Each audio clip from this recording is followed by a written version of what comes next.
Hello, my beautiful friends. My name is Kim, and I hope you're having a fabulous day today. If you are interested in true crime like I am, I hope that you consider hitting that subscribe button. But thanks for being here. Today, we're going to be talking about Emma Thompson. Emma was only 4 years old when her life was taken in one of the worst ways. This story is extremely horrific because Emma was brutally assaulted and then betrayed by her very own mother. When I heard about this case, I realized that this little girl's story needs to be told. So let's talk about Emma. But first, a word from our sponsor, Warby Parker. Thanks to Warby Parker for sponsoring today's video. Warby Parker offers everything you need for happier eyes. Eyeglasses, sunglasses, contact lenses, and eye exams. You can shop with them online or in store.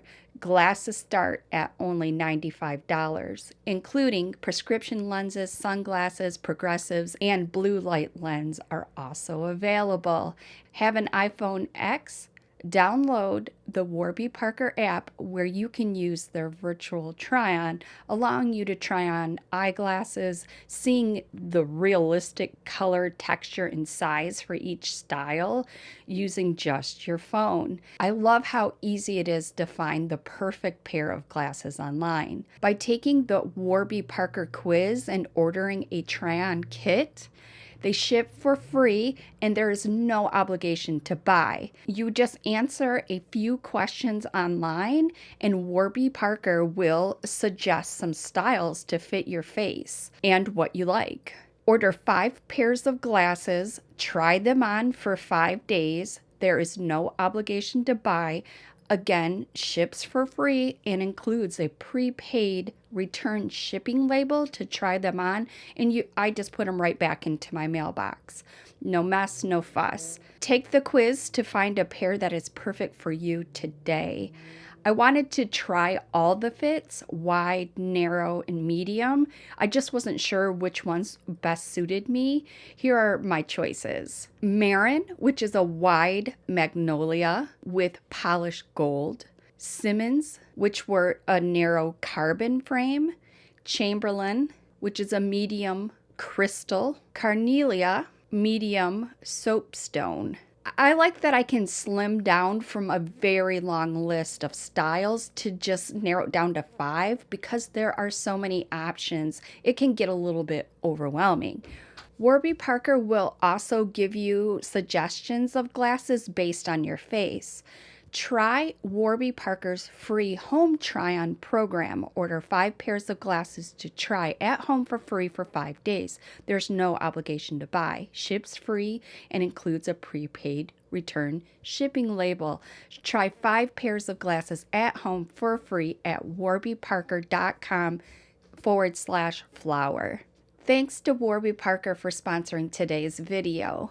Warning, today we're going to be talking about another very crimey child case. If you are sensitive to said topic, I will see you in the next one. Emma Catherine Grace Thompson was born on March 29, 2005 in Houston, Texas to her parents, Abigail Young and Benjamin Thompson. Emma lived with her mom, dad, and 2 sisters. Although Ben and Abby didn't stay together or have a great relationship, Ben cherished his daughters. The little girls visited with their grandma also, who would describe Emma as a vivacious 4-year-old. She said Emma knew her ABCs by the time she was 18 months old. She loved coloring, art, and Dora the Explorer. Her favorite movie was Monsters, Inc., and like typical little kids are, she wanted to watch it over and over again. She was also a sweet little girl who loved visiting with Grandma and Papa and playing with their dogs. Emma was the baby of the family, and they spoiled her. Abby, Emma's mom, worked as a registered nurse at 2 different jobs. One was a labor and delivery nurse at a Texas women's hospital, and the second was at a high-risk OB nurse at a home care called Healthy Connections. Between 2004 and 2008, Abby was trained to identify and assess victims of abuse and neglect, ongoing education on child abuse, and identifying sexually transmitted diseases, namely herpes simplex 2. That will make more sense later why that one specifically I'm mentioning. She was trained specifically for this because, as being a labor and delivery nurse, it was important to spot the signs of an STD on a pregnant mother so she could assist them with any issues they may have during their pregnancies or ongoing. By the time Ben, Emma's dad, had moved out in April of 2009, Emma's mom, had already started dating a new person, a lovely man named, I'm being very facetious, named Lucas Coe. When the relationship started, Lucas was on community supervision and restitution for aggravated assault. Lucas eventually was either unable or unwilling to pay his court-ordered restitution, so he was then again arrested. Abby,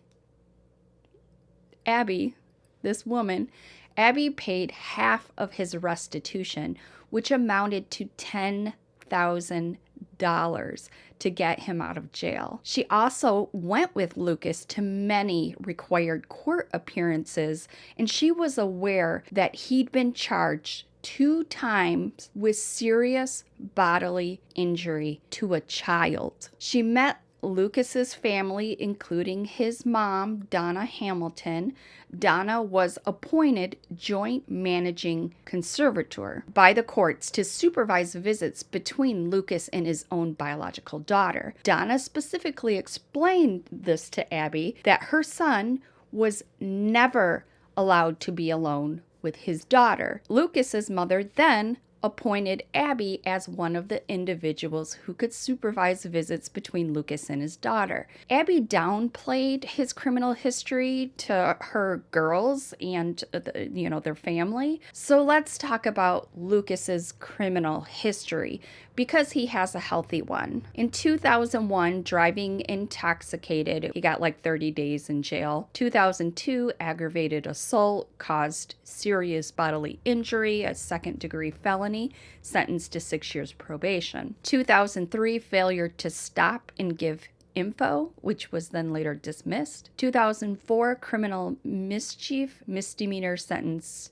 with fines and court cost. 2005, indicted in Montgomery County, serious bodily injury to a child, first-degree felony. 2005, driving while intoxicated, second time, sentenced to 1 year in jail, suspended 1 year probation. Records show that a motion to revoke probation for non-compliance, the motion was then withdrawn. So Abby knew all this, and still she gave permission to Lucas to babysit Emma alone, unprotected. Lucas was also on CPS's radar during this time period as well. In January of 2005, CPS first investigated injuries to a Magnolia boy who was 5 at the time, which included 2 black eyes, bruises on his cheek, a bruise on his back, and a light bruise on his bottom. Lucas was living with the boy and his mother. Sound familiar? When CPS discovered the injuries, they did remove the boy from the home, and this is what the report said. What we found was that his injuries weren't consistent with the explanation given. Case closed in August of 2005 when the mother reported she had broken off the relationship with Lucas. Then in 2006, CPS investigated Lucas again for injuries on this same poor little boy. This time the little boy had bruises on his face, ears, shoulders, his chest, and a busted lip. He said a kid at school hurt him and he fell down, but Lucas also twisted his ears. Lucas and his mother denied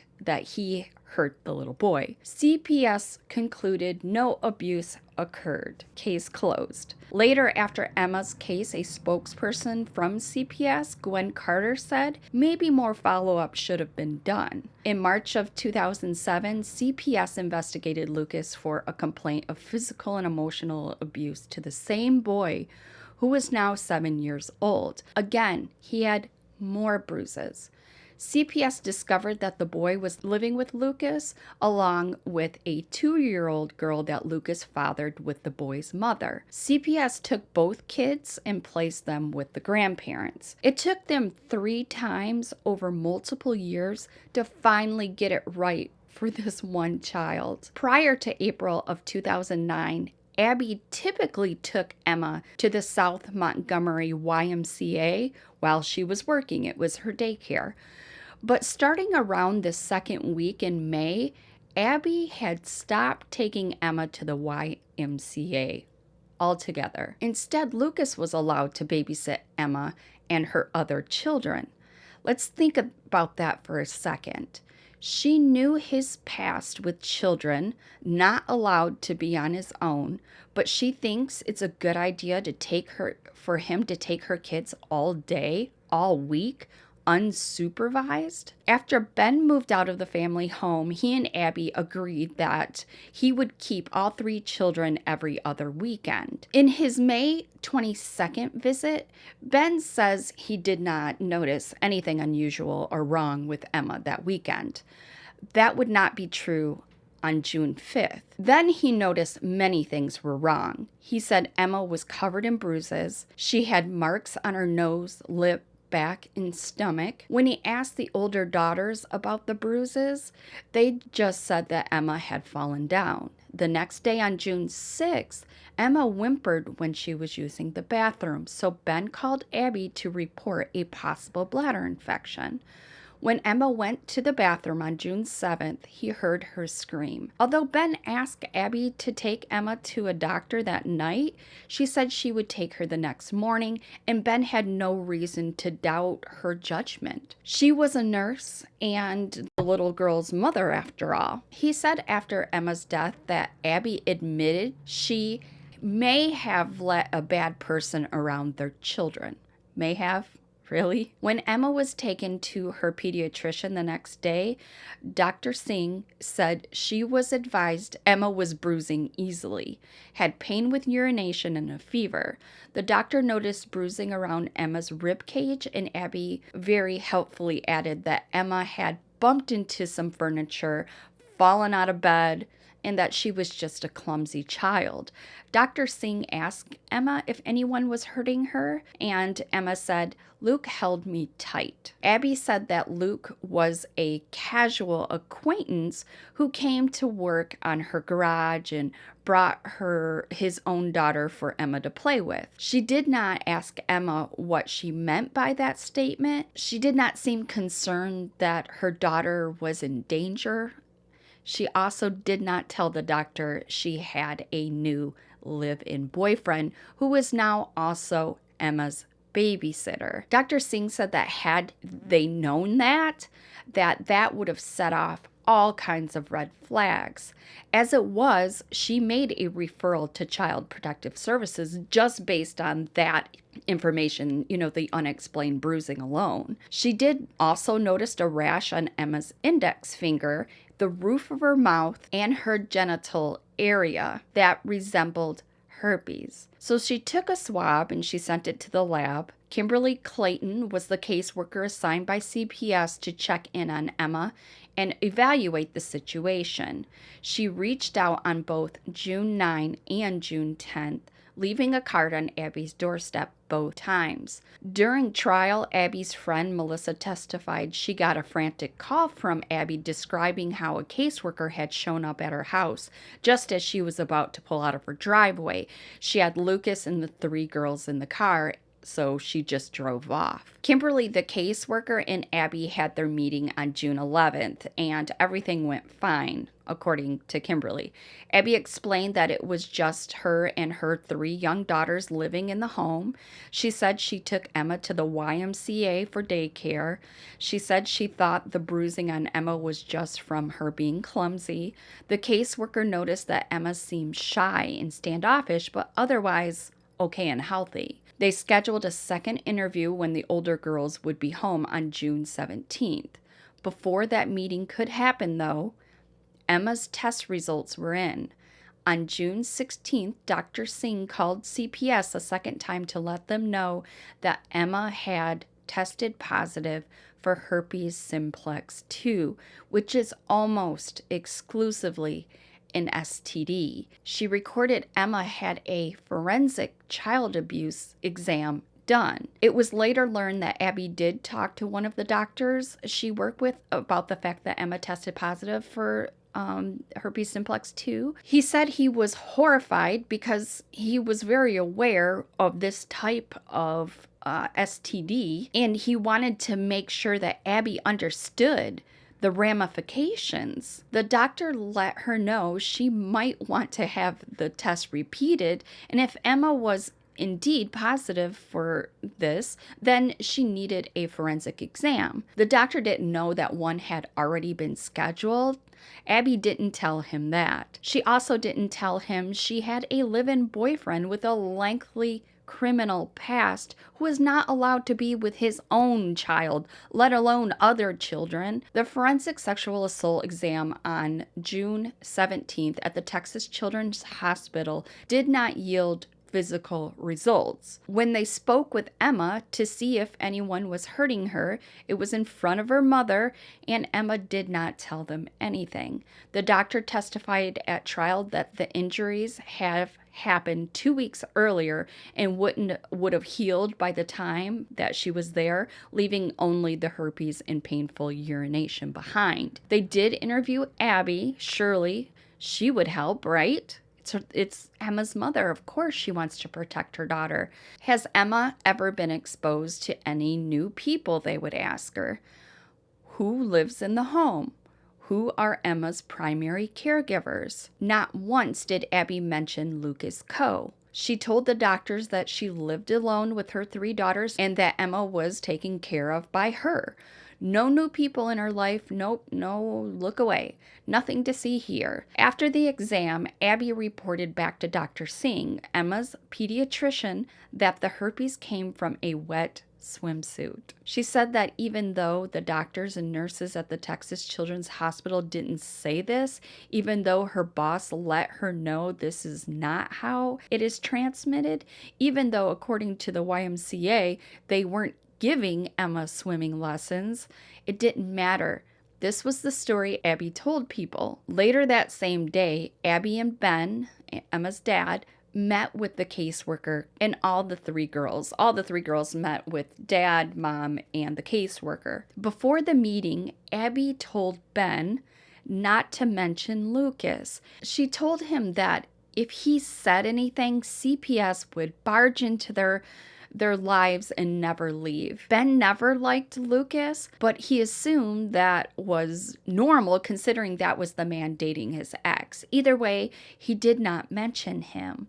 No one, including the other 2 sisters who had been coached by their mom, mentioned Lucas that day. On June 21st, Abby, Lucas, and the 3 girls, when I say 3 girls, it's the 2 sisters and then Lucas has a daughter, and then there's Emma. Lucas and the 3 girls went with her sister Amanda and her family to the beach. Amanda testified that Abby spent the beach time sitting on an ice pack. She was obviously in a lot of pain.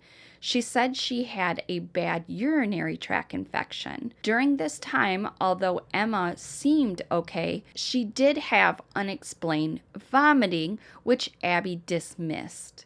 On June 22nd, Abby called her doctor to complain of a herpes 1 outbreak in her vagina area and asked for a prescription. The doctor said that she would have to have an exam.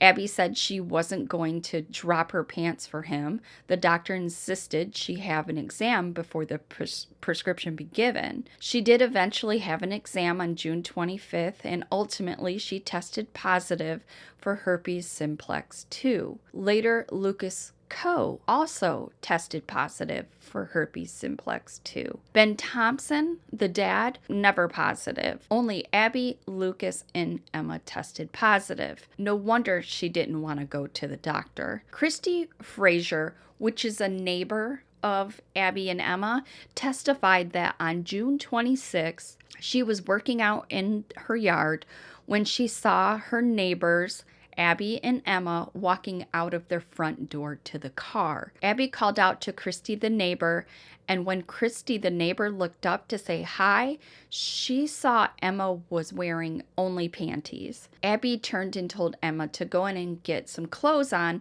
and when Emma turned around, Christy saw bright red blood on Emma's panties. She said Emma was acting sad and quiet, but she did not have any visible injuries to her face or stomach, and she had no trouble walking. Abby said that Emma scratched her vagina getting out of the pool. According to Christy, the neighbor, Lucas had arrived at the house earlier that day before she saw the blood on Emma's panties. On the stand, Emma's sister, Laura, stated she also seen blood in Emma's underwear that day. The police later recovered the underpants from the trash bag in Abby's garage.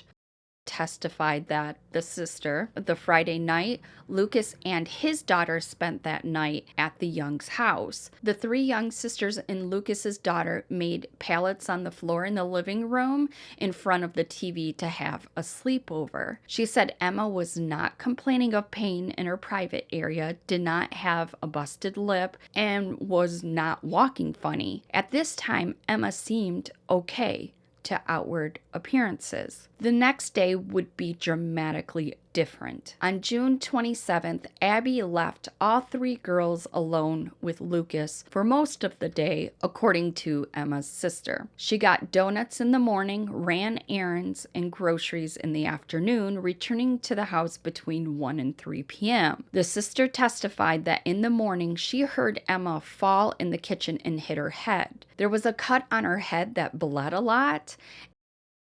Who had been in the kitchen alone with Emma, helped her deal with the bleeding. The sister said after Lucas cleaned up the blood, he suggested Emma lay down on the living room couch to rest. The sister also said that other than the small cut Emma had, there was no bruises or scratches, no marks, and Emma said that she felt fine. When Abby came home a few minutes later, she told Emma to go lay down on her bed in the master bedroom downstairs. Emma went in there and fell asleep. While Emma was napping, the sister and Lucas's daughter went outside to swim in the pool. She said Lucas stayed inside the whole time. He was the only person inside with Emma, and she could not see what was going on because the blinds were closed. Later, Abby left to get gas. The sister went inside to go to the bathroom. When she was done, she decided to check on Emma. She said that the door to the master bedroom, her mom's room, was locked. Her mom's room was never locked. She didn't call out for Emma because she didn't want to wake her up. After all, she was sleeping, so she didn't want to start screaming for her. She didn't see Lucas anywhere, so she assumed he was in the other bathroom taking a shower. She was only inside for maybe 5 minutes, then went back outside to swim. She said that the girls swam for most of the day, and Lucas stayed inside with Emma for most of the day, and Emma would never come out of that bedroom again. Abby was videotaped shopping at a local grocery store at 7:30 p.m. One of the items she purchased was crazy glue. She would later use this glue on Emma's head, wound, skull fracture in an attempt to cover up an injury that was inflicted by Lucas. At 8 p.m., Abby arrived home, and the sister helped her bring in all the groceries and put them away. She noticed that the bedroom door was now open a crack, and Lucas was now sitting in the living room watching TV. She could see Emma from a distance, and it looked like she was still taking a nap because her eyes were closed. Abby finally went in to check on Emma. Sometime later, she came out of the room carrying Emma in her arms. The sister testified that when Emma went to take a nap, she looked fine, but now she was swollen, a bloody lip, and a swollen eye. After Abby took Emma out to the car and left to take her to the ER, the sister said that Lucas sat down and watched TV with her until he got a phone call from her mom. Just a normal day. I'm just going to sit down here and watch a little TV, catch up on my soaps. What? After this phone call, then he got up, told her to pack a bag and go stay with the neighbor. Lucas was said to be pacing back and forth, now very nervous. The neighbor let Lucas know that there had been some type of accident that was blocking access to the neighborhood. At 8:30 p.m., a neighbor and his wife and her friend were driving home from dinner when they saw a car stopped in the road at the entrance to the neighborhood. It looked like a lady needed some help, and she was yelling, so they pulled over. Abby was standing outside her car, and she had Emma on the ground near the car. The neighbor's wife was an LVN, a licensed vocational nurse, so she started doing CPR. I know you're asking why her mother, Abby, who must also know CPR since she's a nurse, isn't doing it. Yeah, I will never understand this woman and her choices. While Ben's wife was doing CPR, the passenger from her car called 911. So what was Abby doing? When paramedics arrived on the scene, they said she was walking around the scene talking to somebody on the phone. The paramedic trying to help Emma said he saw an abnormal number of bruises all over her torso that were in different stages of healing, and her stomach was extremely distended. When on the stand, he testified she was dead when I got there, and she was not coming back. Also, while on the side of the road, an ER nurse, Nancy Harris, stopped to help and perform CPR. She stated Emma never showed any signs of life, and she didn't believe she would. When Emma was in the ambulance, the Harris County Deputy Sheriff arrived at the scene. He saw Emma in the back of his ambulance wearing only panties with a severely distended and bruised stomach. He asked Abby some general questions about what was going on. She said 2 hours earlier, Emma had an abnormal large bowel movement. Then she didn't feel right. She stood up on the floor off the toilet and then fell backwards, hit her head, and then fell forward onto the floor. Abby also said she wiped blood off of Emma's face after she fell. The sheriff said as he questioned her further, she started getting aggravated at the fact he was asking questions. The explanation made no sense to him, partly because of the way her car was parked. It appeared to be going back home rather than towards the hospital, which was the opposite direction. The sheriff immediately went to secure Abby's home to make sure people weren't coming in and out in case it was a crime scene, which was quick thinking on his part. Abby told several people near the scene that she had been on the way to the ER when her daughter threw up and stopped breathing, so she had stopped the car. The nurse didn't notice any vomit on Emma's. That LVN nurse didn't notice any vomit on Emma's mouth when she did CPR. Later, that same nurse drove Abby's car back to her house, and from there, she said she didn't notice any vomit or blood in the car either. Nancy, like the sheriff, also noticed the car was headed back home, away from the hospital, not towards it. Although the ambulance did take her to the hospital, where the emergency room doctor doctor tried to save her life, she was pronounced dead on arrival. The doctor said he was shocked to find bruises on so much of her body. Little Emma's body was brutal to say the least. These were the findings of her autopsy: 80 bruises all over her body, contusion of her right forehead, her nose, her left cheek, a cut on her lip, a 1-inch gash cutting her scalp, which was a skull fracture, which was not consistent with a mere fall. She had a distended stomach, marks on her lower abdomen and belly button consistent with a finger or knuckle, fractured ribs. 2 of them were 24 to 48 hours old, and the third was 3 to 5 days old. Part of her colon had recent tissue damage, large amount of blood found in her abdomen, injury to her liver, injury to her stomach, injury to her pancreas.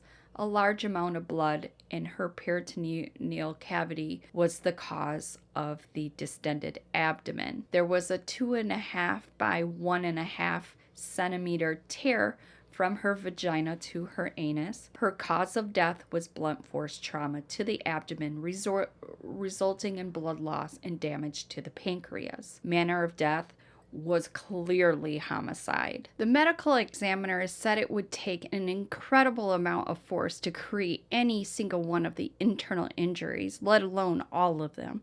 After Emma's death, the family was completely shattered, as you can imagine.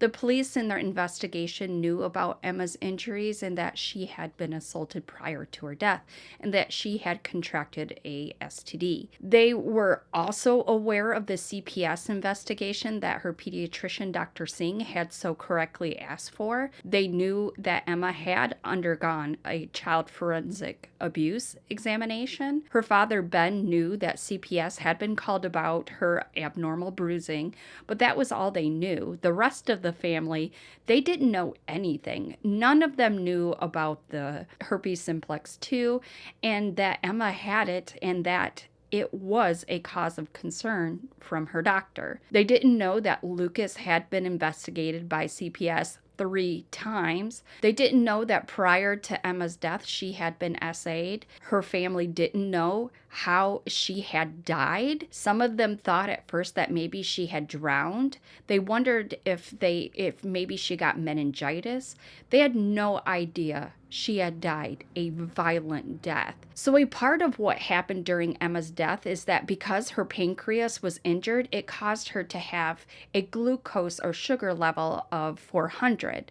So Abby told all the family members that Emma died of undiagnosed diabetes. Even at the funeral, her grandparents and father, all of her cousins and extended family thought she died from diabetes. That's what Mom's telling me. Why wouldn't I believe her? As a general rule of thumb, a normal glucose range for a child Emma's age was between 80 and 120, with 200 signifying diabetes. Can you imagine the shock of being a grandparent who one day buries their granddaughter and the next day sees on the news that the boyfriend of the mother is arrested for it? Even at that point, they only knew that he was being charged with her death, but they didn't know the details. The charges were sealed because, of course, she was so young. Emma's grandmother did an interview later that told how her husband, Emma's grandfather, went to court every day and he had to listen to what had happened to his precious little granddaughter. All the while knowing in his head he had to come home and tell her. He had no choice but to tell her. She was just going to see it on the news anyways. Can you imagine how horrible that would be for the family? Her grandmother said it wasn't until the autopsy report and the photos were released that the family actually found out the full scope of the atrocities that had been done to Emma. After the investigation started, of course, they go to Emma's house to search for evidence. The main issue they had was that the crime scene had been cleaned. If you remember, the sister could account for Emma and Lucas's whereabouts all day, so they searched the master bedroom and kitchen and both bathrooms, and of course the trash cans. She could also account for her mom's whereabouts during certain time frames. Unfortunately, when they started searching, they came to the very sad realization that not only had the crime scene been cleaned, but Abby was the one who had done it. See, after Emma had been taken to the hospital, Lucas had taken the other two sisters to the neighbor, and then he got a ride to his sister's house. So he left very quickly. He did not have time to clean up. Many people, including the sister, saw him do this, saw him leave. Also was with him watching TV all evening while Emma was resting. When the crime scene technicians swabbed many spots, they found cleaned up blood that belonged to Emma, or a mixture of both Emma and Lucas. They found it in the master bedroom and the bathroom and on the sheets. Also, during the autopsy, they could tell that Emma's body had been cleaned, removing any evidence of guilt. The prosecution decided to charge Lucas with supersexual aggravated of a child instead of murder. Now, before you get mad about that, unlike a life sentence for murder, which generally is capped at 60 years, you get an eligibility for parole at 30 years. The maximum for supersexual that is life with no parole. Prosecutors opted to try Lucas on that charge rather than the other in hopes of getting a stricter sentence to make sure this man never walks the street again. Does it matter which one he's charged with at the end of the day? No, it doesn't, as long as he never walks the street again. And I think that was their goal in mind, and thank God they did. During the trial, they had one person that did testify for them that truly struck a chord with the jury. That was his victim from earlier, the Magnolia boy from Montgomery County. He's now 10 years old and is the son of Lucas's former girlfriend. He took the stand, told how Lucas repeatedly snuck in his room at night to beat and choke him in 2006. He said Lucas told him if he said anything to his mom, to CPS, he would kill him. At that time, the young had vomiting, unexplained bruises, dizziness, and was falling down a lot. After the trial, both the prosecution and defense agreed that the young boy presented a very powerful testimony. After less than 3 hours, the jury found Lucas Coe guilty of supersexual aggravated of a child under the age of 6 years old and was sentenced to life in prison with no possibility of parole. Thank God. Abby was charged with and found guilty of reckless endangerment of a child by omission resulting in death. She was sentenced to 20 years in prison. Not long enough. This should have given the family some time to grieve, to maybe allow some peace to slowly creep in, to come back to them. This was not the case, however, because 19 months after Abby was up for parole, the family on both sides, including Abby's own, are just completely outraged. Now they battle every single year, because every single year she comes up for parole. Emma's paternal grandmother worked with Crime Stoppers to get a law passed, which was called the Emma's Law. That would prevent people convicted in felony charges, including a child, from getting annual parole reviews. And the law was actually passed, but the law was passed only granted that you get a reprieve one time. Now Abby comes up for parole every year, and they are afraid that the time is coming that she will actually get out. Every time she is up for review, it lasts between 2 to 4 months. So the family never really gets time to breathe before it's time to fight again. They don't get time to live their life and remember Emma as a happy, healthy child. They must keep dredging up the darkness and use it to battle to keep Abby locked up. But the grandmother doesn't just do it for Emma. She is doing it for the other families that are losing their young children to violence as well. The family is afraid that now that Abby is halfway through her sentence, that she will be released with good behavior. The Justice Department has her release date as of 2030.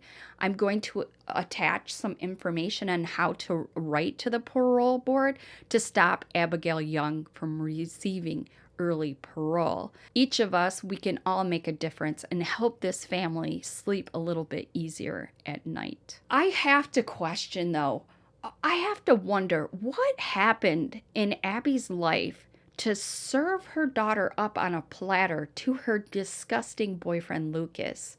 It's so gross. I really hope she doesn't get parole and hopefully gets help with whatever is going on in her head. Anyways, that's all for this case. Please leave your comments down below. Let's leave a red heart for baby Emma in the comments below and her surviving sisters. Thanks to all my channel members who continue to support me. Their names are on the screen. If you would like early access to new videos and decide the cases I cover next, you can do so by clicking the join button, or there is a video in the description box on how to do it with your phone. Well, if you guys have made it to the end, you guys are rock stars and I love you to death. There are more true crime videos in my Crimey Story playlist if you would like to check them out. But either way, stay safe, my loves. And remember, if you see something, say something.